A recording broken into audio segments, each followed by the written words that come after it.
SIR பணிகள் இன்றுடன் நிறைவு பெற்றிருக்கும் நிலையில் புதுக்கோட்டை மாவட்டத்தில் 1.40 லட்சம் வாக்காளர்கள் நீக்கப்பட்டிருப்பதாக புதுக்கோட்டை மாவட்ட ஆட்சியர் அருணா அறிவித்திருக்கிறார். மேலும் விவரங்களை செய்தியாளர் சுந்தர் வழங்கிட கேட்கலாம்.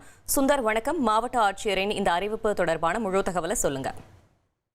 புதுக்கோட்டை மாவட்டத்தில் 6 சட்டமன்ற தொகுதிகளிலும் மொத்தம் 13,94,112 வாக்காளர்கள் உள்ளனர். கடந்த மாதம் 4ஆம் தேதி முதல் எஸ்ஐஆர் இந்திய தேர்தல் ஆணையத்தால் நடத்தப்பட்டு வரும் எஸ்ஐஆர் பணிகள் நடந்து வருகிறது.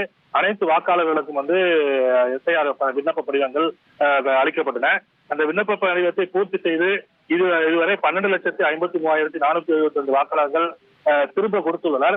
அதை முழுவதுமாக தேர்தல் ஆணையத்தின் வெப்சைட்டில் மாவட்ட நிர்வாகம் சார்பில் பதிவேற்றம் செய்யப்பட்டுள்ளது. இறுதியாக 1,40,640 வாக்காளர்கள் இறந்தவர்கள் மற்றும் இடம்பெயர்ந்தவர்கள் மற்றும் இரட்டை பதிவு என கிட்டத்தட்ட 1,40,670 வாக்காளர்களின் பெயர்கள் பட்டியலிருந்து நீக்கப்பட்டுள்ளதாக தற்போது கடந்த 2 தினங்களுக்கு முன்பு மாவட்ட ஆட்சியர் செய்திக்குறிப்பின் மூலமாக தெரிவித்திருந்தார்.